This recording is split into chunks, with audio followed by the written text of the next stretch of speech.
My name is Karina Harney, Playboy's Playmate of the Year, 1992. And I'm Echo Johnson, Miss January, 1993. Welcome to the Bunny Chronicles. Let's go. Welcome back to the show. Today we have a very special guest co-host filling in for us. Miss Karina Harney was not available, so we thought it would be fun to have some of our Playmate sisters come in. So today we have Miss Cathy St. George joining us.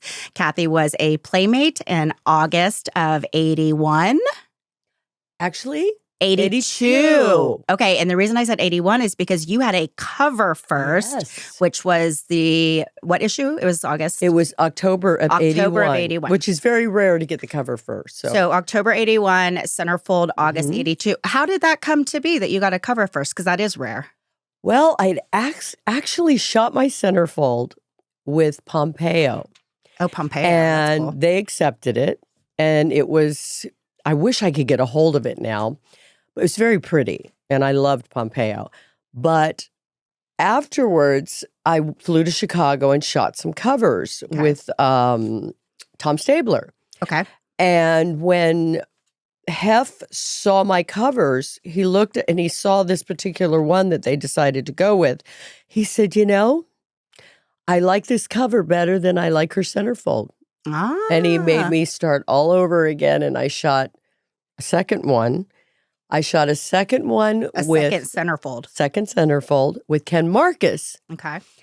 Then, and it was perfect, except, believe it or not, my breasts were both facing forward. What was wrong with that? Hef? No breast facing forward. Hef looked at it and said, this is beautiful, but I want him to reshoot it with one breast this way and one breast forward. So I will say on that completely makes sense because we know as Playboy Playmates and centerfolds, first of all, how grueling it is to shoot your centerfold, but how absolutely particular Hugh Hefner was when it came down to approving in every finite detail. And so you're damn straight that if one of the boobs was not the right direction, he's going to make you reshoot it. So that makes sense. Yeah. He said, I love her breasts. Thank you, Hef. And but I want them angled this way, and it's very expensive, as you know. When we shoot a centerfold, it's all 8x10 camera, and you shoot like 5 days. Let's talk about what an 8x10 camera is, because I don't think most of our audience knows what that is, and that was a trip. It's what they used back in the early centuries. You know, it was like a original format, one at a time. Large. I mean, you put a cloth over your head and you're in there, and they slide a piece of film. It's almost like glass. They slide it in the slot, and then they cover their head, and then they shoot it. And so and they're very expensive. It's a very expensive way to shoot, and they would shoot 5 days of that. Exactly. So it was think about it in this context for our audience. It was like one large 8x10 Polaroid that would come out. Yes. Then the photographer, lighting, everybody would look at it, make the adjustments. But that was 5 days straight, usually 10, sometimes 15-hour days in the same exact position or pose that was chosen for you, and you could not waver from it. Sometimes it was hard to get out of the pose when you were done, True. And okay, so then you did a third one after. I did. So I did the third one with the breast angled the right direction, God forbid. And after they accepted it, they loved it. They found out that the blouse I was wearing was being worn by Shannon Tweed on the calendar that was coming out. Oh, you know how they do the calendar? Yeah. She's wearing the Playmate it on the review, cover. and they said, absolutely not. We can't have the same shirt. So they shot it again with Arnie Freitag, but I was laying on my stomach. It was a great shot, but my breast didn't show at all. And when Hef saw that, he goes, oh, no. We have to see your breasts. Let's just go ahead and take the other one. I don't care if it's in the calendar. So we ended up going with that one. So I shot 4 centerfolds and 4 small cameras with different photographers. Over a span of how long? Almost a year and a half. Holy shit. And then... That's nerve-wracking. I know. And then they used 6 different photographers' work in my layout. They gave That's unique. They gave somebody, every photographer was represented who shot me in my layout. That is very, very cool. And so it was almost all were bed shots, so I look like a slut. But well, aren't you that whore, that old whore you call yourself? So that's fascinating because usually or typically, whoever you shot your centerfold with, they shot the centerfold and then small camera, which was the rest of the layout. Exactly. Would be either, like for myself, it was David Meese, but the photographers at that time, Stephen Wada, David Meese, Arnie Freytag, who was in Chicago Pompeo. David, it was a David, it was an Asian name, but I can't remember now. It's like brain dead. And then the one that shot Karina's layout, I can't think of his name. He's no longer alive. He was in Chicago. I'm trying to think of some of the ones in Chicago because I worked so much in LA. I mean, right. There was I had Arnie Freytag, Pompeo Pissard, Richard Fegley, Ken Mark. Richard Fegley, that's who, yeah. Love Richard Fegley. Yeah. So that's really interesting because then you got a full spectrum. And each photographer, yes, equally as amazing, but definitely had their own unique style. I know. So I'm sure that you could see that in your layout. Oh, yes. I looked different. In some of the pictures, I looked different because each one sort of captured you in their vision. And so it was very versatile. The layout was very versatile. And I even had the photographer, Dick Bruin, who tested me originally to send to Playboy for them to do a test. They put one of his in, too. Interesting. Yeah. And how old were you? I was actually 27. That's considered old to be testing for Playmate. Wow. It came out. There's only a handful of Playmates I know that were in their late 20s that got approved. It came out my 28th birthday, and it was for my 10-year high school reunion. It was so great. I love it. So, well, how did your journey even begin to become? Did you know you wanted to be a Playmate, or how did that even come to be? it used to be, I used to look at Playboys when I was young. I thought they were beautiful women. So and you had an affinity I for thought, I would love to be a Playboy centerfold. They're so pretty. Yeah. And then I was, believe it or not, in an aesthetics school, learning aesthetics, because I was a makeup artist and thought, I just moved back to California. It's probably good to learn aesthetics because it broadens my chances of getting work and things like that.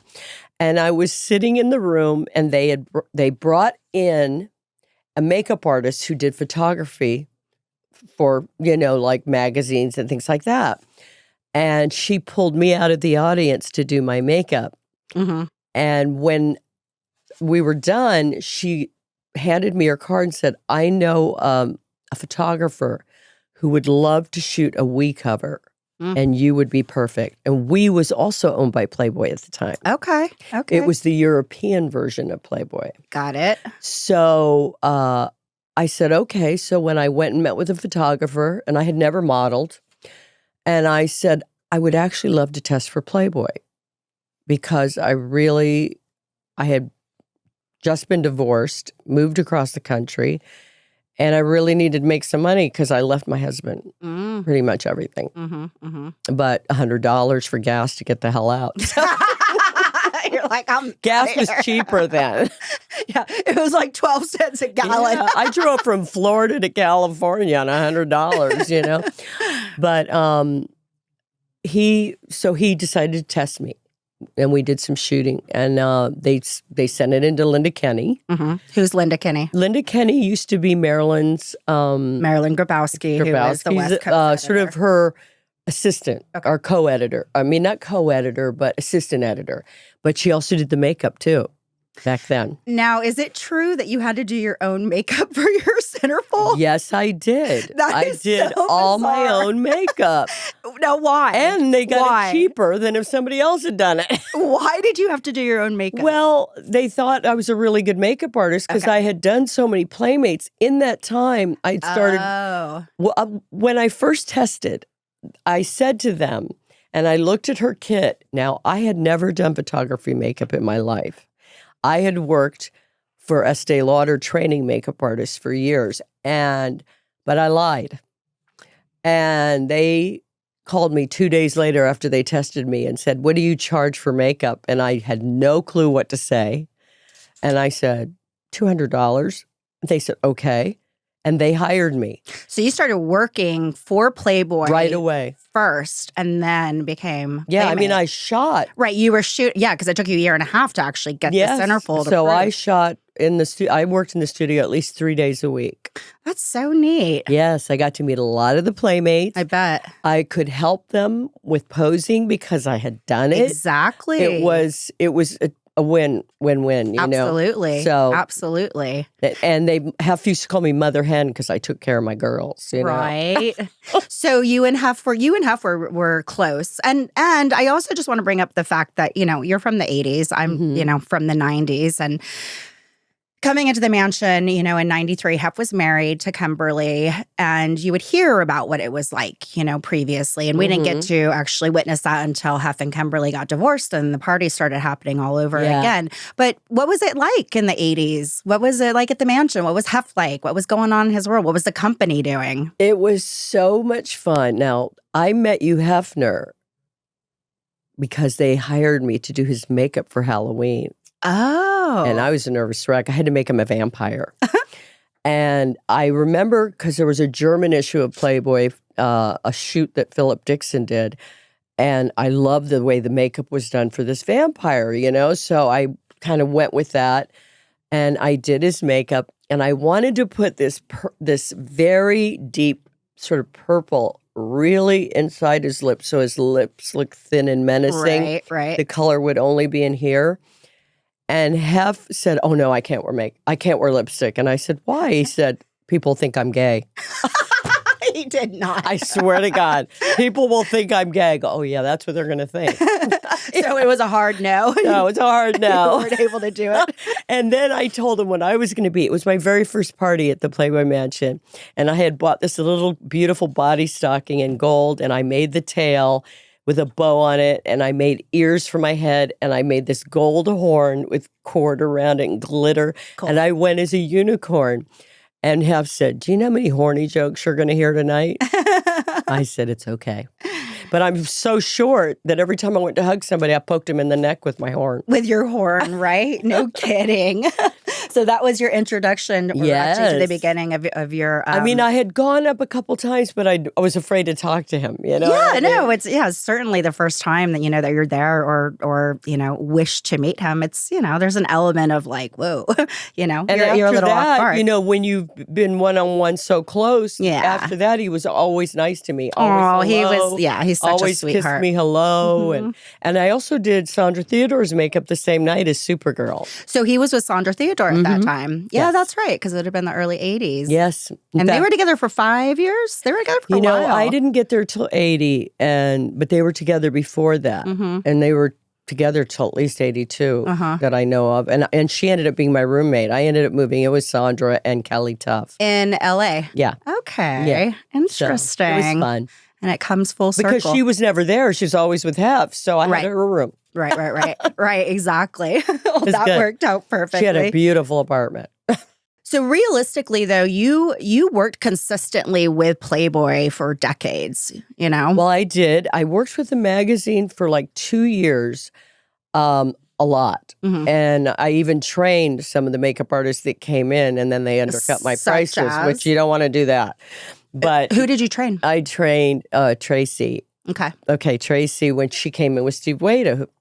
And, but once my Centerfold came out, they used me less because I was doing promotions and things like that. And then they would have me come in for special things like celebrities doing pictorials, things like that. I did a lot of the celebrities, Fran Jeffries, you know, and what is it, Rita Generette and all these people. And then I didn't work as much with them, but then when the channel came out, the Playboy channel. Yeah, I started working all the time. I would do all the host wraps for the girls. So explain what host wraps are for our audience. Okay. Whenever a new girl it was her month of her Centerfold, of you know, her promotion month, they would do little like spots or introductions to shows and things like that. Like they would use the Playmate to say, and here we go with Playmate bloopers or Right. welcome to Playboy Channel. You were and- the host for the month, basically, Yes, when it was and yeah. they would just pop you in all through the month. Yeah, I remember recording that, and I remember going home with like half the wardrobe because I loved it. Oh yeah, that's lucky. I wish I thought of that. And every time I went back to the mansion, I was like, oh my God, I just love the way I look so much. I would just keep my makeup on and like find a reason to go out. Do you and know something. everybody did that whenever I used to do makeup for the girls? They loved my work. They'd say, I got to go out tonight now. I know. You didn't want to waste And one of them was, I think it was Cindy Woods, who was Playmate of the Year in the 70s. And she also did a spot on Apocalypse Now. But she said, I actually slept with my head looking straight up so that I could wear it the next day too. So in the 80s, then, that would have been the era of the Playboy clubs as well, right? Did you ever work at any of the clubs or do events there? And what were they like? I did events. I did promotions, like in Great Gorge. I did one. And I think that's one of the only ones I actually worked at. But I did, when I traveled, if I was traveling, sometimes I would go to the clubs to check them out, you know, the Chicago one and also New York. I went to the New York club quite a bit. And then I actually went to one of the last New York clubs, which is only like 6-7 years ago, maybe less. Yeah, that lasted for about 2 years, but we can lay that on the new Playboy because they certainly don't have any idea how to run that company. They didn't have any of our centerfolds hanging, and that's Of course why not, it went no. to. You know what? That the new Playboy, they have made it such a point to completely remove themselves from any affiliation with Hugh Hefner. And it is so baffling to me. I know. And it is so wrong. And what they have now gone on and created, it's like, it's not Playboy. I mean, it's a joke to me. Well, the thing is, I think in a sense, they were trying to create something a little more. I mean, Playboy with Hef, it was an institution. Yeah. But once you buy something like that and Hef's not there, you have to almost go another direction because you can't keep going back to someone, especially God rest his soul, he passed away. Yeah. So they were trying to still make Playboy something. So they kind of took it another direction. I mean, some of the clothes are really cute that they sell, but the fact is it's sad because it's not Playboy.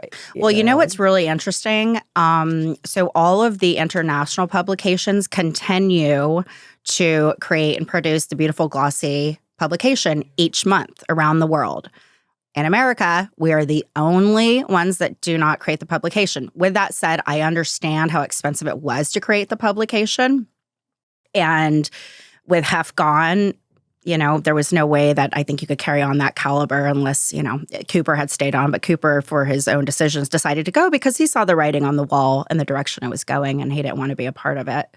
But I don't know. There's just so many things that they've done that it's just it's bizarre to me that it's now just turned into a merchandising brand. That's right. And then the Centerfold, which, did you know that they trademarked the term Centerfold? So when you go onto Playboy.com now, it says, look at our new Playboy or new Playmate of the Month. They direct you into Centerfold, and it's OnlyFans. So it's every type of woman you can imagine doing anything you can imagine. Oh, no. So gross. And what a slap in the face to us. Oh, my God. You know, that's the thing is when they when they make it less than, it makes us less than. Exactly. You know, because that's why I really have no complaints about any of the time I went to the mansion. No, I mean, not at I all. had more fun than I should have been allowed. And also, it was like my second home. I used to go up For there. a lot of us, it was. I used to go up on Tuesday and Thursday nights because Hef played Monopoly every Tuesday, Thursday. And I would go up in my pajamas with a ponytail on top of my head. And when I say my pajamas, they weren't pretty pajamas. They were just showed up, sweats, yeah. and I'd wear a ponytail on top of my head. I just didn't like being alone all the time. So I would go up there and I'd lay on the couch while he played Monopoly and order a BLT with avocado, which was my favorite, with Joni. And I would eat and hang out with them till it was bedtime. And then I would drive back to my apartment because it was very close. But you could go up. You didn't have to be beautiful up there. He didn't care. He loved us even when we had curlers in our hair, you know? Absolutely. He loved us. He respected us. He loved us, and he loved us being around. And that was the beauty of it. It was a second home to all of us. And there was, I'll say an open door policy, but that wasn't for everybody. But certainly a good amount of us, were we in town or did we live in Los Angeles and we wanted to come up? Absolutely, come on up. That's it right. was amazing to have access to that whenever. I was on a 24-hour list. Yeah, there was a 24-hour list. I would go after I went out drinking. Stop and have steak and eggs. Like, I'm hungry. Let's soak go up eat. the alcohol Let's go eat at the mansion. all by myself, and then I'd go home because I feel better. That was the best. Was the 24-hour room service. My God, whatever, so whenever you wanted. And the girls were very close. It was very much sorority like. Absolutely. We hung out there. We hung out there by the pool all the time. We worked out together. We would do aerobics classes, and everybody'd come up, and it was just so much fun. And one time he had emus, though. I don't know what possessed him to get them. They're like ostriches. Yeah. That's the only animal I didn't like, or bird I didn't like that he got, because it would come after you. It would come after me and steal my sandwiches. And I go, I just got that sandwich. The zoo at the mansion. Did you know that I think it's the only home probably in California that had a zoo license. And that's the one thing that forest. It was considered a forest and a national forest, right? Forest. Darren Montopoulos, who bought the mansion, did keep the animals there. Okay. That is my understanding. So I'm sure that he's maintaining the zoo license, because that was such a beautiful part of it. The grounds and the wildlife everywhere. And he got rid of the aviary, which I was sad because that was so happened beautiful. A long time before, though. But I remember once there was a bird, one of the bigger birds, and it would sit by the pool, and you'd walk by the bird, and it would go bump, dee bump, bump, dee bump. Was it a parrot?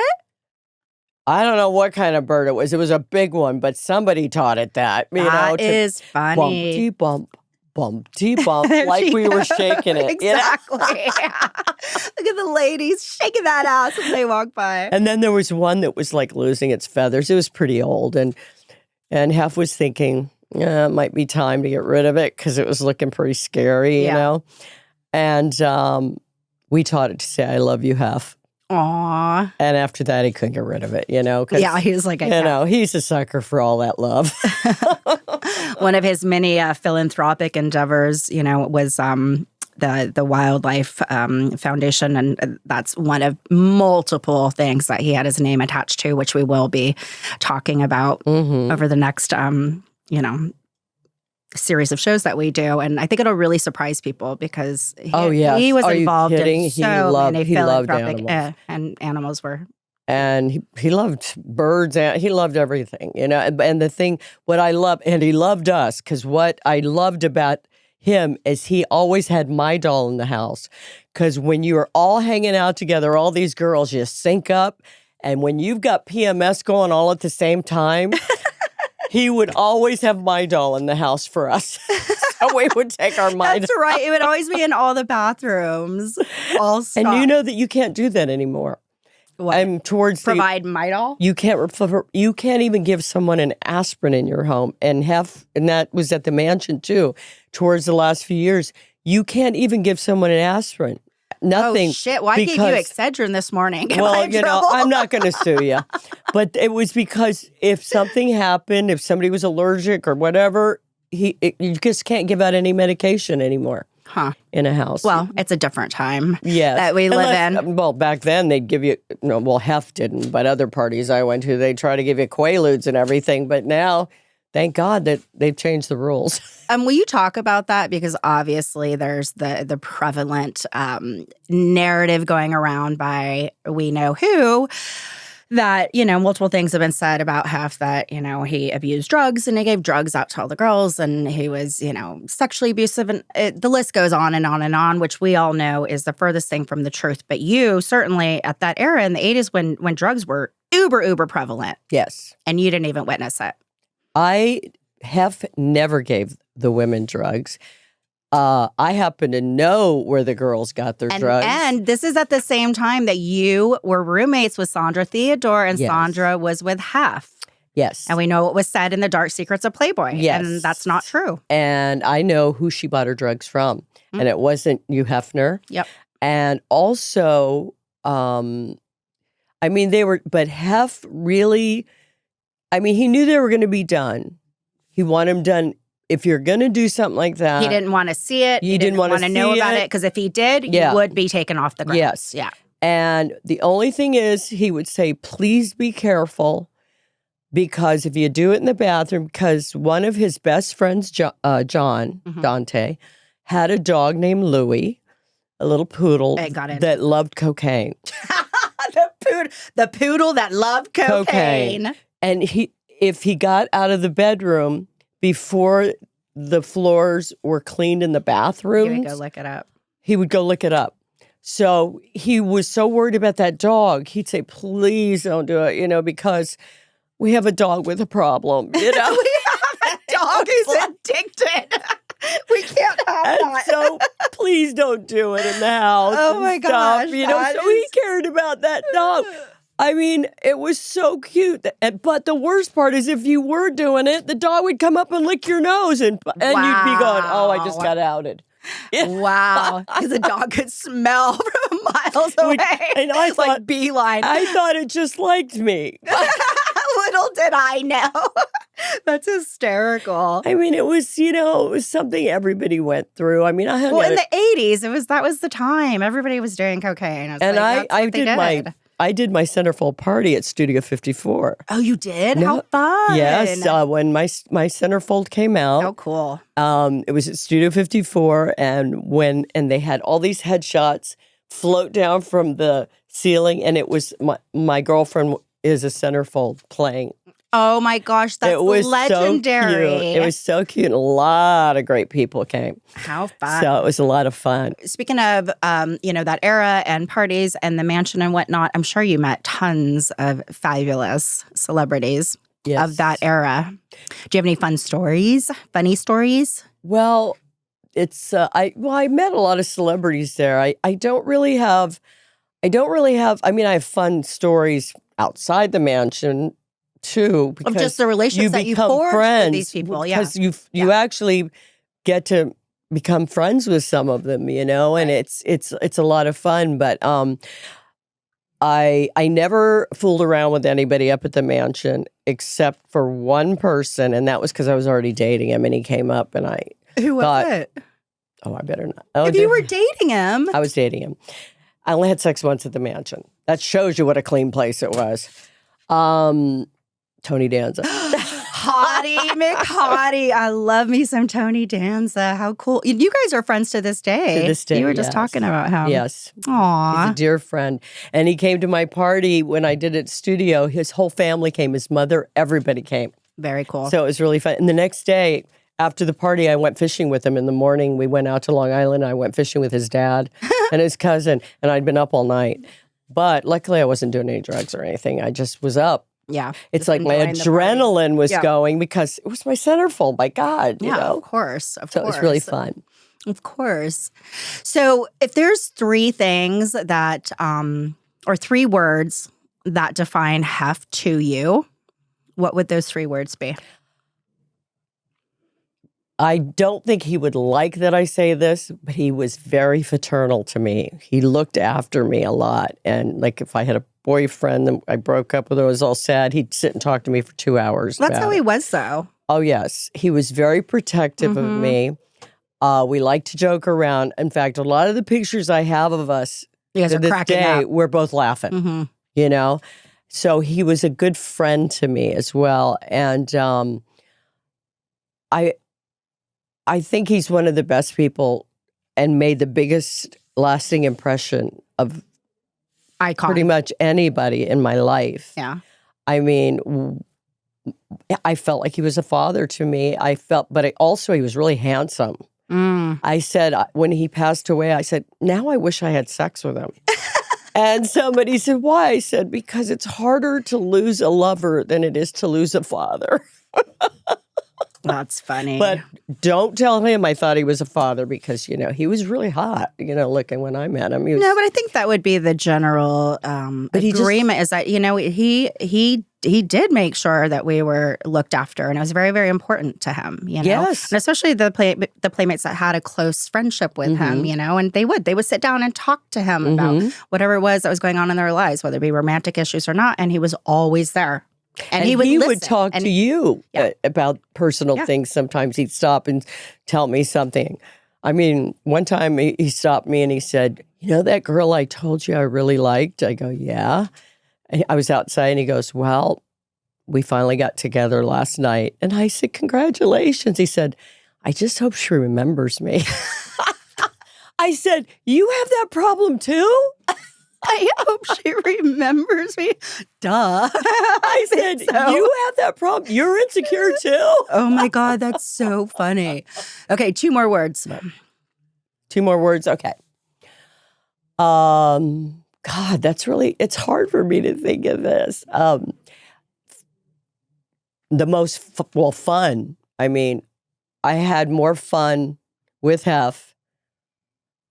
I mean, it was just like the most magical time of my life. And to have that experience, to be able to go up there, it was like a second home. I always felt welcome. I never felt pressured. I never felt like, that's why I don't understand how these people were in the same house I was, but I never saw any of that stuff. Right. Isn't that interesting? I never saw any of it. I was like, should I be insulted? That he never tried, but he did express the desire to have me come up and visit him upstairs. Sure. Which is totally... Yeah, and that happened to me as well, and I'm sure that happened to many playmates. Yes, and but it that's was very if you wanted to go upstairs, go upstairs. If you didn't want to go upstairs, you didn't go upstairs. I would say, thank you have so much. I appreciate it. I had a great time, but I'm going to go to bed. No problem, darling. Give me a kiss. Good night. That's it. You know what I said the first time? I said, listen, I just got a divorce. I married the first guy I slept with. You wouldn't want to sleep with me? I said, I'm telling you now, it could be a real buzzkill. A real buzzkill. I said, let me get a little experience in my life first. And he hugged me and he goes, you go for it, girl. Go get some experience. That is so funny. I love it. I'd be a real buzzkill. I'd be a real buzzkill in bed. I'm trying to think of these words to explain to him. I feel a complete loss also that he's gone. Yeah, when he passed. Because I will tell you that he was such an important part of my life, and not to have him anymore, not to know he's not there anymore was really a loss. For everybody. It's like, obviously we knew that time was going to come when he would pass, but gosh, when we all got that news, I know. It was so heavy. Sad. And I didn't spend a lot of time with him towards the end because... nobody did. Nobody had access to him. And that's what hurt me the most was because I'd always had access to him, and all of a sudden, it's like having your friend taken away from you. All of his closest friends lost access to him, as you know. Everybody that was on that 24-hour list that were his closest confidants for decades and decades, all of a sudden, you're not allowed to come up to the mansion. Email him funny pictures or stories or things I'd read, and he'd always get back to me. And then all of a sudden, you weren't even allowed to email him. Yeah. We weren't allowed all to communication was completely cut off. That's... What are you going to do? I think that'll make anybody pass away much faster. I had a medium contact me, and she'd been trying to get a hold of me for months and months and months. And she finally got a hold of me, and she was on the phone, and she's in Pittsburgh, and I hadn't seen her in 4 years. And I said, I'm so sorry I didn't get back to you. What's going on? She goes, I have to call you because these 3 men keep coming and talking to me. And one of them I know is your father because I've seen him before. The other one I think is your father. And one of them wears a smoking jacket, a pipe. It was half. And I said, it's my 3 fathers. It's my 3 fathers. That's great. Yay. Okay. Well, that's a good segue then to ask you this. Had you had the opportunity to say anything to Hef before he passed, what would you have said? Get rid of that bitch. Yes, count on Cathy. Keep it real. Well, that probably was the general consensus from all of us. I know. Yeah. I mean, I couldn't figure out a way to kill her, but trust me, it did go through my mind. I'm sure. Yeah. You know? Yeah, that was, yeah. Yeah, he was too good a person to be cut off from the people who loved him. And plus, that was his life. That was his livelihood. He thrived on having people around him. That's why the mansion was open in that capacity. And every single night, something was planned, and that Hef never swayed from that plan or those calendar of events. He was religious about everything that he did. I know. And then for that just to completely disappear, I mean. And sometimes I remember when you'd go to the movies, and certain nights he played old movies. Like he loved old. I think that was Friday nights. Friday nights. Yeah. It didn't used to be back in the old days. It was always new movies Friday and Sunday, but then it became Friday night was the old movies. And so you'd be watching a Hitchcock movie or something. But what I loved the most is before each movie, he had done research. Yeah. And he would look up trivia about it. And it was an Ingrid Bergman, and I think Cary Grant was in it. And I wish I could think of the name of it, but it was a Hitchcock film. And he said, and he read this whole thing about it, this period of time. He said, first of all, you know, he tells you all about the actors. And then he says, and you will notice in the kissing scenes that none of the kisses last more than a certain amount of seconds because it was illegal back then. Really? It was illegal to have a kiss go longer than, I think, 30 seconds. So you'll notice that they break the kiss and then go back to the kiss. Because if they break it, then they can go back to it. That is a fascinating factoid. Who knew? And he always showed an old Warner Brothers cartoon before the movie, too. Yeah. And it was so much fun. Well, and that just, speaks to Hef's, ultimate love affair with cinema and then his multiple philanthropic endeavors surrounding preserving cinema and then addressing censorship in cinema and specifically the two endowments that were made USC. And it's my understanding that I do think that Hef did end up going a handful of times and teaching that class at USC. And then there's also a endowment at UCLA that honored him, but it's all around the preservation of cinema. And he would always talk about, as a kid, I mean, that's what he did. He watched movies, and ultimately that's what he created the Centerfold on was those movie stars of that era, Exactly. and it all comes, full circle. I know. And what he also loved so much, he loved his scrapbooking, remember? Oh, yeah. He would sit he was in in the Guinness Book of World Records for scrapbooking. Did you know that? I did not know that. Yeah. Oh, my God. Yeah. But he'd sit on the floor, surrounded by pictures and stuff, and pick them out to put in his books. His whole life is scrapbook. Yeah, the scrapbooking was prevalent. I mean, and he would do that. He would do that every single day of his life. There was a dedicated room at the mansion for scrapbooking. My daughter is even in the albums from the Easter events. I mean, all of us are in there, on top of just his entire life. I mean, talk about, I wonder where those scrapbooks are. Hopefully the HMH Foundation has them. I know. It's weird because I remember calling the archives and things like that. And towards the end, when Hef was not there anymore. But I remember because they put a pictorial up for me. This was after I reshot my cover, but it was like in August. They did this whole pictorial of me. It was pictures I'd never seen. Right. And I called them and asked if they had any of the special edition pictures because we shot so many for that. And a few of them were never used because they just, I don't know, got lost in the library or something, and they did not even have those anymore. They did not have any of the special edition pictures, only original Centerfold stuff. Actually, I do know that it was probably a year and a half ago when we did a roundtable with the PMOYs, Renee Tennyson, Brandi Roderick, Karina Harney, obviously. And I was trying to pull photos, and I went onto Playboy.com. And if you dig deep, you can actually find the Playmates and et cetera. And they have all our libraries. But I did see a lot of content in their photos, particularly that I had not seen of myself, and as well as Renee Tennyson. So you might want to look in there and see if there are anything in there. I should, because I don't have a password, believe it or not. And I don't think you have to have a password for the Playmates. Because it always wants me to join. You know, in the old Playboy, if we're Playmates, can we get a pass? Well, in the old days when they started the website, we did get a password. Yeah. We got to see it free. And we also got a monthly issue of Playboy free. And probably for 20, 25 years I got it, and then that stopped. So, did you know that I was a driving force behind Playboy.com being established? Oh, no. Yeah. So I was the second Playmate to figure out that the internet was here, and it was here to stay. Mm-hmm. And there was a huge opportunity there. So Christina Liradini did it first, and then myself. And I taught myself how to build websites, and then I had a highly successful membership-based website for probably like 5 years. But I remember being in Chicago and having a conversation with Christy Hefner about it, like the importance of this. And, you guys are behind the 8 ball. And it went back to, Hef wasn't very sure on it, Of course, he didn't understand it, nor did he believe that it was like here to stay.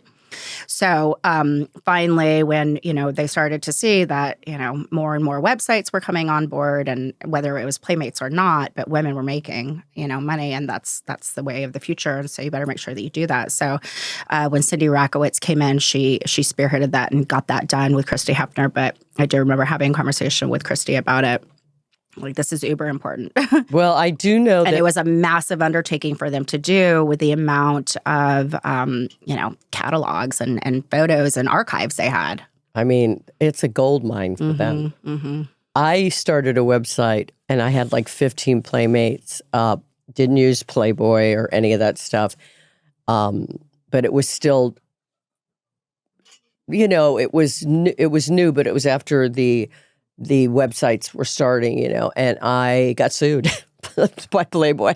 Well, they came after me too, but we came to a resolution that as long as I use the registered trademark of Playboy, that I could go ahead and use it. And then I want to say it was 2000, there was that landmark case with Terry Wells. With Terry Wells, yes. Exactly. Granting not only us, but if Miss America, Miss Universe, whatever title that you were, you have every right to use that in perpetuity for the rest of your life, because that is your title. That's right. You don't lose a title. Mm-hmm.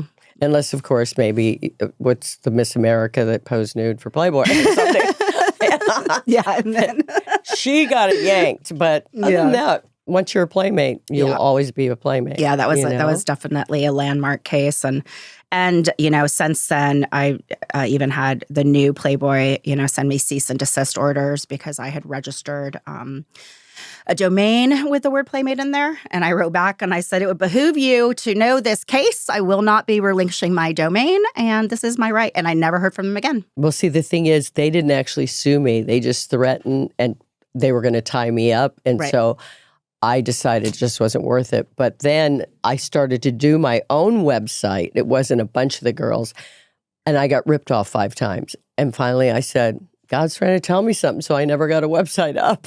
But now I had all those pictures that I had shot. Right. So when I went on the road and started doing Comic Cons, content to sell. I had 155 or 160, and I still have more than that. Those are only the ones I've printed up. Yeah. And I had so much stuff to sell because of it. So it worked out great. Yeah, no kidding. Same. I ended up counting my galleries, and I personally own like 36,640 images that I produced for my galleries, that I'm now going to utilize, and I'm making digital art out of them and other things. But at the end of the day, like you were saying, going to the autograph conventions, I had so many other pictures from shooting for 5 years for my personal website, and a new gallery every week. So think about that. I know. So that was really cool that we, were able to take that opportunity and monetize it.